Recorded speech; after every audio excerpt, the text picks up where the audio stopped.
आपण आज जळगाव जिल्ह्यामध्ये केळीची लागवड आणि केळीचा विकास कसा याविषयी जाणून घेण्यासाठी आलेलो आहोत. तर आपण योगेश मस्के साहेब सांगतील तुम्हाला की याची लागवडीची पद्धत कोणती, याचे पिकं हे पीक कसं घ्यायचं. राम राम. राम राम शेतकरी मित्रांनो, आज आपण जळगाव जिल्हा पारोळा तालुक्यामध्ये आलेलो आहोत. इथे आज केळीची जैन व्हरायटी लागवड झालेली आहे. तर हिची लागवड जी पद्धती आहे ती 6x5 वर लागवड पाहिजे. हे जैनचं रोप आहे केळीचं. 1 एकर शेतकऱ्याची लागवड आहे. तर शेतकऱ्यांनी अगोदर याला काय केलं, म्हणजे जी मेहनत वगैरे करण्या अगोदर शेणखत सगळ्या शेतात पसरवलं. त्याच्यानंतर सरी पाडून घेतली.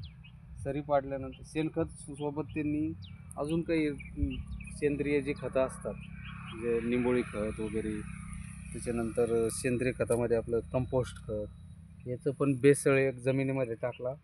त्यानंतर त्याची रोटाव्हेटरनं मोगड्यानं मेहनत करून घेतली. खालीवर झालं ते मिक्स झालं. त्याच्यानंतर त्यांनी सरी पाडली. ती सरी पाडल्यानंतर त्यांनी जैनचं रोप बुक केलं. ते रोप आणल्यानंतर त्यांनी प्रत्येक रोपासाठी एक खड्डा घेतला.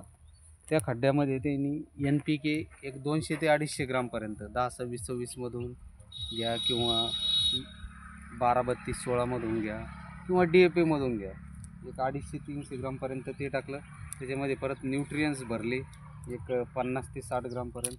त्यानंतर निंबोळी खत टाकलं 50-60 ग्राम. त्यानंतर न्यूट्रियन्स म्हणजे मायक्रोन्यूट्रियन्स सूक्ष्म अन्नद्रव्य 50-60 ग्रामपर्यंत. त्यानंतर ह्युमिक ग्रॅन्युअल वगैरे 50-60 ग्रामपर्यंत त्यांनी जमिनीतून, आणि त्याच्यामध्ये अजून मायक्रोरायझा एक 10-20 ग्रामपर्यंत सगळं एकत्र करून असं पूर्ण तो जो 2x2चा खड्डा केला होता तो भरलेला आहे.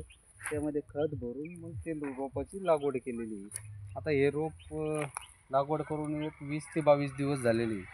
तर याच्यामध्ये परत आता हे खतं वगैरे भरल्यानंतर, लागवड झाल्यानंतर हे शेतकरी मित्र आता ड्रीपमधून यांना सुरुवातीची काही औषधी देतात, जी समजा आता त्याच्यामध्ये केळीची जी मूळ डेव्हलप होणार आहे, जी पांढरी मूळ वाढणार आहे, त्या मुळीमुळं काय होणार आहे, जी टाकलेली खते ती उचलण्यास झाडाला जास्त प्रमाणात फास्ट मदत होईल आणि झाडाची ग्रोथ होईल.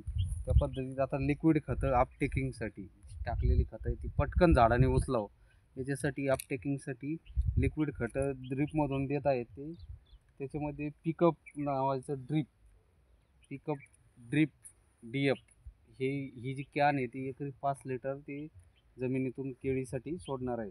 त्यामधून आपल्याला असं जाणवेल की या झाडाची चांगली ग्रोथ होईल. आता तर ग्रोथमध्ये आहे, पण अजून चांगली ग्रोथ होईल, डेरेदार होईल. जे खोड पाहिजे, मजबूती खोडामध्ये जी पाहिजे ती होऊन जाईल. खालची रूट डेव्हलप होतील, पांढऱ्या मुळ्याची संख्या वाढेल आणि जमिनीत जे काही अन्नद्रव्य पडलेलं आहे ते झाडाला उपलब्ध जास्त प्रमाणात होईल. तरी शेतकरी मित्रांनो, या पद्धतीत नियोजन करा केळीचं. काही जास्त हार्ड पीक नाही आहे. आपल्या महाराष्ट्रामध्ये भरपूरशा ठिकाणी केळीची लागवड व्हायला सुरुवात झालेली आहे. छान पीक आहे, उत्पन्न पण छान देतं. जास्त मेहनत वगैरे करायची गरज नसते, जास्त लेबरचं काम नसतं. कमी लेबरमध्ये, कमी खर्चामध्ये व्यवस्थित आपण केळीचं पीक काढू शकतो.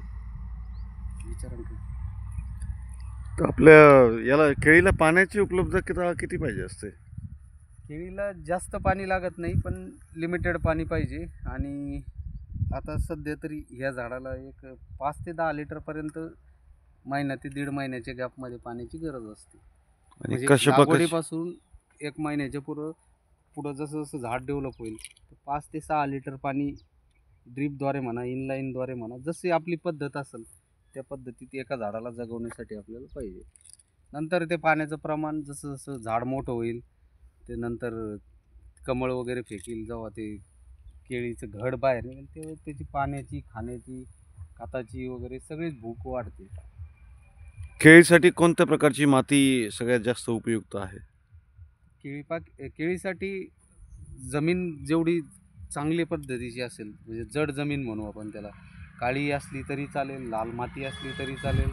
जास्त हलक्यापेक्षा लाल आणि काळ्या मातीमध्ये काळ्या मातीच्या जमिनीमध्ये, जड जमिनीमध्ये केळीचं उत्पादन चांगलं निघतं, केळीचं पीक पण व्यवस्थित येतं आणि शेतकऱ्यांना पाहिजे त्या प्रमाणात उत्पादन मिळतं. धन्यवाद मस्के साहेब. धन्यवाद.